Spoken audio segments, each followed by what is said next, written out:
저는 여러분들과 함께 한 성령, 다양한 선물이라는 제목으로 성령님에 대해서 계속 배워나가길 원합니다.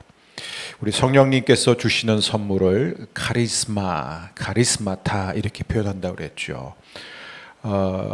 즉 성령님이 우리에게 주시는 모든 선물은 공짜라는 것입니다.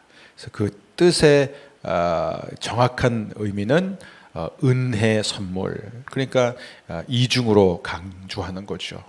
공짜로만 받을 수 있는 것이다. 왜 성령님은 우리에게 그런 선물을 주시냐면, 우리가 노력해서 공로로 얻으면 그건 내 거예요. 그렇죠? 내가 열심히 일해서 그 대가로 받은 것은 내 겁니다. 그런데 우리가 일을 하지 않았는데, 자격도 없는데 우리가 그냥 받았어요. 그것은 내 것이 아니라는 것입니다. 하나님이 우리에게 선물을 주시는 이유는 언제나 우리가 어제 배웠지만 이웃을 살리기 위해서입니다. 공동체를 살리기 위해서 성령님은 우리에게 각종 선물들을 주십니다. 이 어린 아이는 자기밖에 모르는 게 어린아이의 특징이죠. 어른이 되었는데도 자기밖에 모르면 심각한 것이죠. 그래서 자녀를 키우는 부모님들은 이 아이가 크면서 여전히 자기밖에 모르는 행동을 하면 굉장히 우려를 하게 됩니다. 제가 요즘 그 우려를 많이 하고 살고 있습니다. 그래서 우리는 어떻게든지 우리 자녀들이 크면서 성장하면서 성숙하기를 바라고, 남을 배려하고 정말 공동체를 세우는 그런 사람이 되기를 원하는 것이죠. 성령님도 마찬가지로 우리가 그런 사람이 되기를 원합니다. 그래서 우리에게 선물을 주시는 거예요.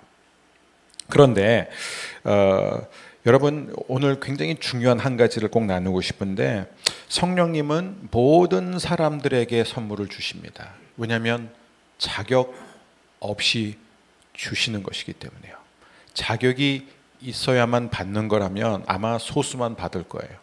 그런데 성령님이 주시는 선물과 은사는 거저 주시는 것이기 때문에, 그래서 성경이 선물이라고 하기 때문에 자격 없이 받습니다. 그래서 모든 사람들이 받아요.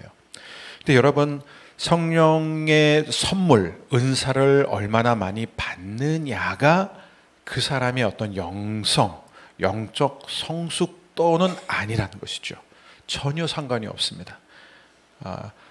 오랫동안 70년대부터 80년대 이렇게 성령 사역을 오래 해 오신 아주 훌륭한 목사님이 이런 말씀을 하셨습니다. 평생 이 소위 우리가 말하는 표적의 은사들, 막 드러나는 은사들, 막 예언하고 병 고치고 귀신 쫓아내는 그런 은사들을, 능력 행하는 은사들을 가진 사람들을 많이 봤지만 그분들 가운데 정상적으로 목회하는 사람을 거의 못 봤을 정도다, 이런 표현을 써서 좀 강한 표현이긴 해요. 거의 못 봤을 정도, 없다는 게 아니에요. 근데 그게 무슨 얘기냐면, 우리가 성령의 은사를 얼마나 많이 받았느냐, 성령이 주신 선물을 얼마나 많이 소유했느냐, 그게 우리의 영성이 아니라는 거예요. 여러분, 얼마든지 뭐 예언도 하고 뭐 병도 고치고, 사도 바울도 그런 얘기를 하잖아요. 고린도전서 13장에서. 그렇죠? 내가 예언하는 능력이 있고 믿음이 있어가지고 산을 옮길 만한 믿음이 있어도 사랑이 없으면 소용이 없다. 근데 여기서 말하는 이 사랑이 무엇이냐, 그게 뭐냐면 내가 얼마나 성령님으로부터 많은 선물과 은사를 받았느냐가 중요한 것이 아니라, 내가 받은 선물과 은사로 얼마나 이웃을 사랑했느냐가 중요합니다. 여러분, 이 둘을 꼭 구분해야 됩니다. 왜 우리가 성령님이 주시는 선물을 사모해야 되느냐, 왜 우리가 성령님이 주시는 은사들을 사모해야 되느냐, 그것들로 다른 사람들을 사랑하고 섬기기 위해서예요. 그거밖에 없습니다. 나를 위해서 하면 안 되는 거예요. 너무나 많은 사람들은 어린아이 같아요.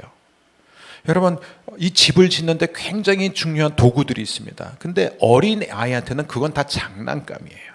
갖고 노는 장난감이에요. 그렇죠? 애들은 뭘 갖고 다 뭐든지 놀 수 있는 게 아이들이잖아요. 그렇죠? 그러니까 아이들한테는 어떤 물건도 다 장난감이지만, 어른한테는, 또 전문가한테는, 또 그 도구를 사용할 줄 아는 사람에게는 이 도구는 굉장히 중요한 도구입니다. 이 도구로 집을 짓고 이 도구로 사람을 고칠 수도 있는 거라는 거죠. 저는 우리 허브의 모든 성도님이 정말 영적으로 성숙한 그런 성도인 줄 믿습니다. 근데 우리가 더 성숙해지기 위해서는 성령님의 선물들을 사모해야 됩니다. 하나님의 여러분, 성령님을 말씀과 분리하면 안 됩니다. 성령님은 말씀의 영이에요. 제가 그거를 매번 강조해도 부족함이 없을 줄. 왜냐하면 우리는 자꾸 성령님을 말씀과 분리합니다. 성령님은 말씀을 통해서만 역사하시는 분이에요. 말씀이 없는데, 말씀 선포가 없는데 성령이 역사했다. 여러분, 그건 굉장히 조심해야 됩니다. 조심해야 되는 거예요. 성령님은 말씀의 영이십니다. 하나님의 말씀을 생각나게 하는 분이에요. 예수님이 우리에게 가르쳐 주신 모든 것을 기억해내게 하시는 분입니다. 그리고 그 말씀대로 살 수 있도록 우리를 도와주시는 분이 바로 성령님인 줄 믿습니다. 그래서 저는 저와 여러분이 날마다 성령님의 은사들, 성령님의 선물들을 사모할 수 있게 되기를 바랍니다. 자, 다시 한번 강조하지만 우리 7절 어제 나눴던 말씀 보면 각 사람에게 성령을 나타내심은 유익하게 하려 하심이라. 하나님께서 모든 사람들에게 선물들을 주십니다. 그 선물을 주시는 분은 성부, 성자, 성령 하나님임을 강조했습니다. 자, 그런데 여기서 성령의 선물을 주시는 이유, 우리에게 나타내 주시는 이유는 하나예요. 바로 유익하게 하려 함이라. 그리스도의 온 몸을 건강하게 하기 위한 것이다. 고린도 성도들의 문제는 뭐냐면, 그들의 문제는 성령의 선물들이 얼마나 많았냐 적었느냐가 아니에요. 어쩌면 초대교회 가운데서 가장 성령의 선물들, 은사들을 많이 받은 교회는 고린도 교회였습니다. 각종 은사가 다 나타났으니까요. 그런데 이 고린도 성도들은 은사는 많았지만, 성령의 선물을 많이 받았지만 사용할 줄 몰랐던 거예요. 그러니까 그 선물을 가지고 다른 사람들을 돕고 세우는 데 사용하지 않고 자기 생각, 또 자기 신분, 자기 주장. 여러분, 우리가 얼마든지 신앙이 그래서 무서울 수 있는 거예요. 하나님을 이용한다는 거예요. 우리는 얼마나 자주 하나님이 개입하지 않은 사건에 하나님을 갖다 놓는지 모릅니다. 신앙의 이력. 그래서 신앙이 있는 사람이 더 위험할 수가 있는 거예요. 그 부분에 있어서. 그래서 여러분, 이 부분에 대해서는 우리가 늘 기억합니다. 하나님이 내게 성령님의 선물을 주실 때, 은사를 주실 때, 도움을 주실 때, 그것은 나 자신을 위한 것이 아니라 다른 사람을 섬기고 공동체를 세우기 위한 것이다. 자, 그렇다면 아무리 좋은 선물이라도 그것이 공동체를 세우지 못한다면 그 선물은 그 사람한테 해로운 것입니다. 여러분, 우리가 이걸 기억해야 됩니다. 성령님은 여러분, 음식을 먹을 때, 사람이 음식을 먹을 때 그 음식을 왜 먹어요? 입이 맛있으라고 먹는 건 아니잖아요. 애들은 그렇게 할 수 있어요. 먹으면 그게 몸에 좋은지 안 좋은지 신경 안 쓰죠. 내 입에 맛있으면 된 거예요. 그러니까 내 입을 위해서 먹는 거예요. 근데 여러분, 성숙한 사람은 음식을 먹을 때 뭘 위해서 먹어요? 온 몸을 위해서 먹는 거예요. 그렇죠? 여러분, 우리가 뭐를 먹을 때 입만 만족해 하거나 아니면 내 입과 내 눈, 내가 그 음식을 보니까 되게 먹음직했다, 그걸 만족시키기 위해서 먹는 사람은 병들 수밖에 없고 오래 못 갑니다. 그렇죠? 여러분, 성령님이 우리에게 주시는 선물은요, 어떤 경우에도 한 지체 또는 특정 몇몇 지체만을 위한 게 아니에요. 제가 성령 운동할 때 가장 우려하는 게, 왜 교회가 깨지냐면 성령 받은 사람들이 마치 자신들이 특별히 선택된 소수라고 생각하고 교회 안에서 엄청난 문제들을 일으키는 걸 봅니다. 그래서 본인들은 또 성령 받아서 자신들이 핍박받는다고 또 생각해요. 이게 참 보면 볼수록 너무 안타까운 거예요. 여러분, 기억하십시오. 하나님께서 우리에게 성령의 다양한 은사들과 선물을 주실 때 그것은 반드시 선택된 소수를 위해서 주시는 게 아닙니다. 고린도 교회의 문제가 그거였었어요. 성령 받은 몇몇 사람들이 예배 시간에 예배의 질서를 무너뜨리는 거였습니다.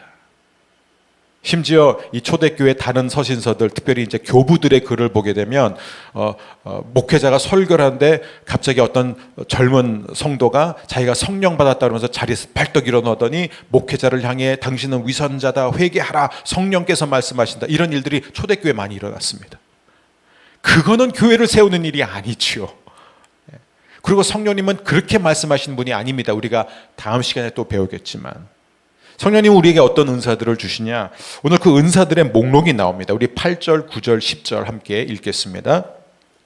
어떤 사람에게는 성령으로 말미암아 지혜의 말씀을, 어떤 사람에게는 같은 성령을 따라 지식의 말씀을, 다른 사람에게는 같은 성령으로 믿음을, 어떤 사람에게는 한 성령으로 병 고치는 은사를, 어떤 사람에게는 능력 행함을, 어떤 사람에게는 예언함을, 어떤 사람에게는 영들 분별함을, 다른 사람에게는 각종 방언 말함을, 어떤 사람에게는 방언들 통역함을 주시나니. 자, 여기에 보면은 만약에 여러분 벌써 아마 세신 분들, 항상 이렇게 뭘 읽으시면 세시는 분들이 있어요. 세는 분 9가지 은사들이 나타납니다. 여러분, 성령의 은사는 이 9가지가 전부가 아니에요. 예. 그래서 신약 성경에 보면은 곳곳에 성령의 은사들, 성령님이 주시는 선물을 다루는 것들이 굉장히 고린도전서 다른 곳에도 나타나고요, 에베소서에도 있고요, 로마서에도 사도 바울이 성령님이 주시는 은사와 선물에 대해서 나눕니다. 근데 보면 그때마다 목록이 달라요. 내용이 달라요. 왜 그런 줄 아세요? 성령님이 우리에게 주시는 선물과 은사는 무궁무진합니다. 근데 어떤 사람들은 정말 죄송한데 이 고린도전서를 읽고 이게 마치 성령의 은사의 전부인 것처럼 얘기해요. 너 방언하느냐? 너 병 고쳐? 너 예언할 수 있어? 그럼 너 성령의 은사 없는 거야. 아니에요. 사도 바울이 왜 에베소 교회나 또 이제 뭐 로마서에 있는 교회나 로마에 있는 교회나, 제가 로마서에 있는 교회, 로마에 있는 교회나 고린도에 있는 교회 왜 성령님의 은사, 성령님의 나타냄을 쓸 때마다 왜 다른 얘기들을 쓰는지 아십니까? 그 교회가 직면해 있는 그 문제를 다루기 위해서예요. 여러분, 우리가 성령을 그렇게 좁게 이해하면 안 됩니다. 성령님은 무궁무진한 분이에요. 여러분, 우리 인생에서 우리가 받는 모든 것이 성령님의 선물이에요. 사업의 능력, 환자들을 돌볼 수 있는 의료의 능력, 지혜, 공부하는 머리, 관계의 능력. 여러분, 어떤 것이 하나님의 은혜가 아닌 게 있습니까? 다 은혜예요. 다 은혜예요. 저희 교회는 정말 미적인 감각이 뛰어난 분들이 계십니다. 또 이렇게 음식을 탁월하게 맛볼 수 있는 분들이 계시고, 그런 분들이 또 이렇게 푸드팀으로 섬겨주시고 또 장식해 주시고 또 관계 능력이 있는 분들이 있어요. 아픈 분들을 찾아가서 위로해 주시고 또 기도의 능력이 있는 분들이 있고, 이게 다 성령의 은사들이에요. 절대로 성령님을 우리의 그 편협한 생각 틀 안에 가둬두면 안 됩니다. 저는 이렇게 하는 성령 사역하는 사람들을 너무 많이 봅니다. 그래서 자기만 영적이라고 생각하는 거예요. 자기만 특별하다고 생각하는 겁니다. 자, 여기에 보면은 어쨌든 중요한 선물들을 다루고 있습니다. 지혜의 말씀. 여러분, 저는 이 지혜의 말씀, 이 지식의 말씀, 이런 선물을, 이런 어떤 도움을 성령님이 주시지 않는다면, 예를 들어서 저 같은 사람이 여기 어떻게 서겠습니까? 생각만 해도 끔찍하는 거예요. 성령님이 나와 함께 하시지 않으면 제가 이 자리에 서서 뭐를 전하겠습니까? 어떻게 전하겠습니까? 여러분, 그런데 중요한 게 있습니다. 이 지혜의 말씀, 지식의 말씀은 목회자에게만 주어지는 게 아니라는 거예요. 모든 믿는 사람들에게 주어지는 것입니다. 여러분, 우리 가운데 지혜와 지식의 말씀이 필요 없는 사람이 누가 있습니까? 우리가 내일 이 은사들에 대해서 더 나누겠지만, 지식의 말씀 뭐냐면 그냥 내가 성경을 읽어가지고 인간적으로 이성적으로 이해하는 말씀이 아니라 영적으로 깨달는 말씀이에요. 하나님이 도와주시지 않으면 절대로 깨달을 수 없는 말씀을 깨닫는 게 지식이에요. 자, 지혜의 말씀 뭐냐면 그 말씀을 깨달았는데 그 말씀을 지금 내가 처해 있는 이 상황, 이 현실, 그 구체적인 문제에 맞게 적용하고 실천하는 게 지혜 말씀의 은사입니다. 여러분, 우리에게 그것 필요합니다. 너무 필요해요. 저는 이 지식과 지혜 말씀의 영이 여러분에게 임하기를 축복합니다. 그리고 또 뭐가 있습니까? 같은 성령으로 믿음을, 이 믿음은 뭐냐면은 하나님의 말씀이 딱 들려올 때 그 말씀대로 반드시 이루어질 것을 확신하는 은사예요. 얼마나 좋습니까? 믿음이에요, 믿음.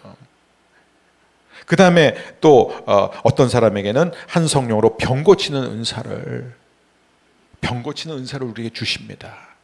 그리고 사람에게, 어떤 사람의 능력 행함을, 각종 능력을 행하게 하시고, 어떤 사람에게는 예언을 하게 한다 이거예요. 예. 그 상황에 맞는 하나님의 말씀을 선포하게 하신다는 거예요. 또 어떤 사람에게는 영들 분별함을, 제가 개인적으로 가장 중요하다고 생각하는 은사 가운데 하나입니다. 이 영 분별이 뭐예요? 하나님의 역사와 마귀의 역사를 구분해야 됩니다. 여러분, 마귀는요 진짜 흉내 잘 내요. 너무 흉내 잘 냅니다. 우리가 가라지의 비유를 통해서 봤지만 구분을 못할 정도예요. 나중에 시간이 가서야 이렇게 된다는 거예요. 저도 제 자신이 영적 분별력이 좀 있다고 생각하는데 얼마나 없는지, 살면 살수록 정말 성령님이 도와주시지 않으면 우리는 분별 못하는 거예요. 진짜와 가짜를 구분 못합니다. 지금 그게 우리나라의 현실이에요. 정치 현실이에요. 너무 많은 사람들이 진짜와 가짜를 구분하지 못해요. 속는 거예요. 그러니까.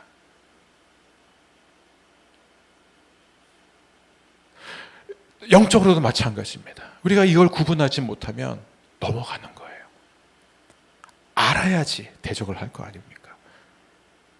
그래서 하나님이 하시는 역사, 하나님의 말씀과 마귀가 흉내내는 가짜 역사, 마귀도 하나님의 말씀을 이용하거든요. 여러분, 이게 마귀의 특징이에요. 하나님의 말씀을 달달 다 외우고 있어요. 예수님을 유혹할 때 시편 말씀을 갖고 유혹을 했잖아요. 여러분, 마귀 그렇게 만만한 존재 아닙니다. 그러니까 우리가 성령님의 도움이 필요한 거예요. 얼마나 많은 사람들이 겉으로는 다 하나님의 말씀을 말해요. 얼마나 많은 목자들이요 말씀을 겉으로 다 설교하지만 가짜가 많아요. 여러분, 조심해야 됩니다. 저도 제 자신을 점검합니다. 이게 중요한 거예요. 영분별을 자기한테 해야 돼요. 내가 진짜 바르게 믿고 있는 것인가? 내가 이 말씀을 바르게 이해하고 있는가? 굉장히 중요합니다. 그래서 의심을 할 거면 다른 사람 의심하지 말고 자기를 의심해야 돼요. 내가 진짜 하나님의 말씀을 제대로 들은 건가? 내가 정말 하나님의 말씀을 바르게 이해하고 있는 게 맞는가? 저는 여러분에게 이 영 분별의 은사가 있기를 축복합니다. 그리고 각종 방언을 말하고 또 방언들 통역함을, 제가 이 은사들에 대해서 오늘 나열할 생각은 없습니다. 아마 내일 기회가 되면 더 나누겠습니다. 그런데 여기서 제가 오늘 강조하고 싶은 게 하나 있습니다. 여러분, 우리는 보통 이런 은사들을 보면 능력 행하는 은사들의 사람들의 초점이 가요. 그래서 왜 그걸 표징의 은사들이라고 그래요. 드러나는 은사들, 그렇죠? 예를 들어서 다른 성경에 보면 권고하고 위로하는 은사가 나옵니다. 가르치는 은사가 나옵니다. 다 성령님이 주시는 선물들이에요. 근데 우리는 그런 거 별로 중요하게 생각하지 않는데 누가 예언한다, 와, 병 고쳤다, 와, 이렇게 해요 우리는. 근데 여러분, 우리가 이거를 분명히 기억해야 됩니다. 이게 뭐냐면, 여러분, 사도행전을 보게 되면 이 사도행전의 이 초반부 1장 2장, 이제 오순절날 성령님이 임하신 그 직후로부터 초대교회가 탄생해서 이제 복음이 처음으로 이제 전진해 가면서 처음으로 복음이 선포되고 교회가 세워지는 그 과정에서 엄청난 기적들이 일어납니다. 엄청난 기적들이 계속 일어나요. 근데 참 재미있는 게 뭔지 아십니까? 후반부로 가면 갈수록 기적이 줄어들어요. 능력 행함이 줄어들어서, 이거는 통찰의 능력 문제가 아니라 그냥 보면 제대로 보세요. 그러면은 학자들이 그래요. 어떻게 22장부터 이제 후반부에 가면 성령이 거의 등장도 안 하느냐? 성령님이 빠지신 게 아니에요. 성령님이 갑자기 이제 내 할 일 끝났다고 다시 올라가신 게, 그렇게 말하는 학자들도 있어요. 오순절날 성령 사건은 그날로 끝났다. 말도 안 되는 얘기죠. 성령님이 빠지신 게 아니라, 성령님이 할 일이 끝났기 때문에 올라가신 게 아니라 우리와 함께 하시는데, 이제는 겉으로 드러나는 그런 능력 행함, 표징의 역사가 아니라 우리 내면의 역사로 바꾸신다는 거예요. 우리를 바꾸신다는 겁니다. 여러분, 중요합니다. 지금도 선교지에 가잖아요. 오지에 가잖아요. 선교사님들이 기가 막힌 기적들을 경험합니다. 하나님이 함께 하시는 거예요. 왜냐하면 표적이 없으면 사람들이 안 믿어요. 그래서 처음으로 복음이 선포될 때나 가난한 지역, 굉장히 박해 맞는 그런 지역에 가면요, 지금도요 기가 막힌 표적들이 일어나요.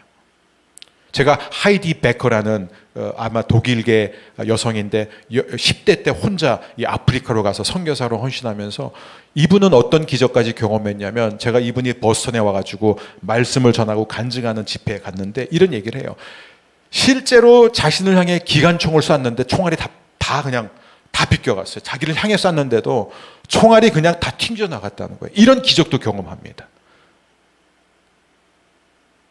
그런데 이분이 그래요. 버스턴에 오니까 기도도 잘 안 나오더래요. 거기서는 매일 기적의 연속 속에 살아가는데 버스턴에 와서 그 찰스 강가에서 조깅을 하는데 기도가 안 나오더래요. 너무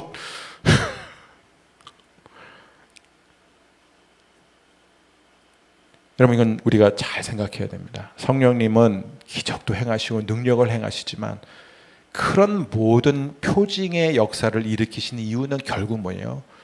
우리가 예수님 닮게 하도록 하는 거예요. 우리의 내면을 바꾸는 겁니다. 그래서 사도행전의 후반부를 보면 누구한테 초점을 좀 바울이에요. 왜냐하면 바울이 바로 성령을 내면화한 성령 충만한 사람의 모습을 우리에게 보여주기 때문입니다. 여기서 중요한 것은 이겁니다. 우리는 성령의 은사를 생각할 때 죄송해요. 제가 이제 김씨가 제일 많으니까 김씨로 할게요. 하나님이 딱 보고 김 집사 내가 저 친구한테 기도의 은사를 줘야 되겠어. 그 다음에 저기 김 권사 있네. 내가 저 김 권사에게는 내가 예언의 은사를 줘야 되겠어. 하나님 저기 김 장로가 있네. 내가 김 장로에게는 통변의 은사를 줘야 되겠어. 그래서 우리는 그렇게 생각해요. 그래서 그 은사를 받은 사람은 평생 그 은사를 가지고 산다 이렇게 생각해요. 우리는 그렇지 않습니다. 그렇게 하지 않아요. 성령님은 이 말씀의 의미 11절 우리 함께 읽겠습니다.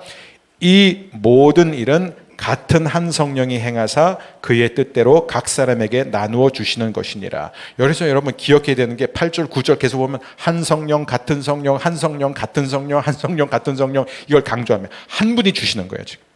그렇죠?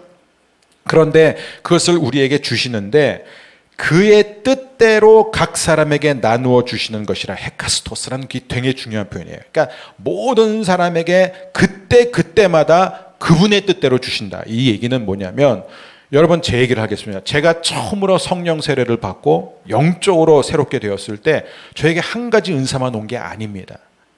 한때는 하나님께서 저에게 기도의 은사를 주셨어요. 제가 지금 기도 안 한다는 게 아니라 특별한 기도의 은사를 주셨습니다. 정말 기도를 하면요, 그 기도가 막 불같이 번져서 마귀들이 막 도망가는 그런 경험을 합니다. 그 다음에 하나님께서는 저에게 필요할 때는 병 고침의 은사를 주세요.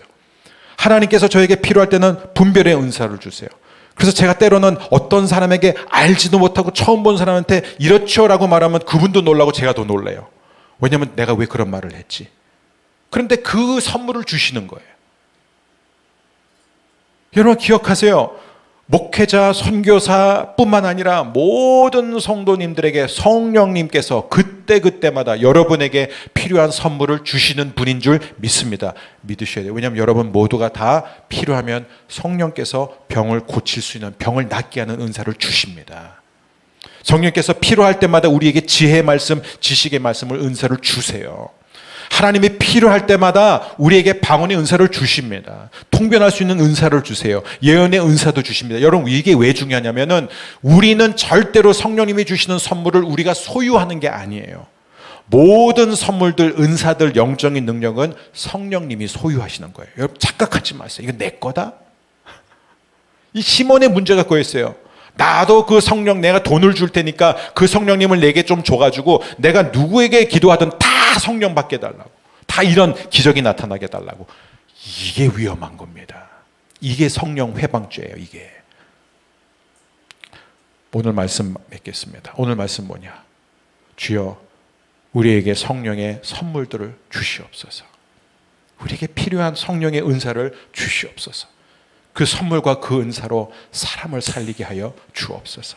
우리의 자녀를 살리고 가정을 살리고 내 주위에 하나님을 모르는 사람들을 살리고 하나님을 알지만 아직 그분의 그 선하심을 맛보지 못한 분들을 살리게 하여 주옵소서.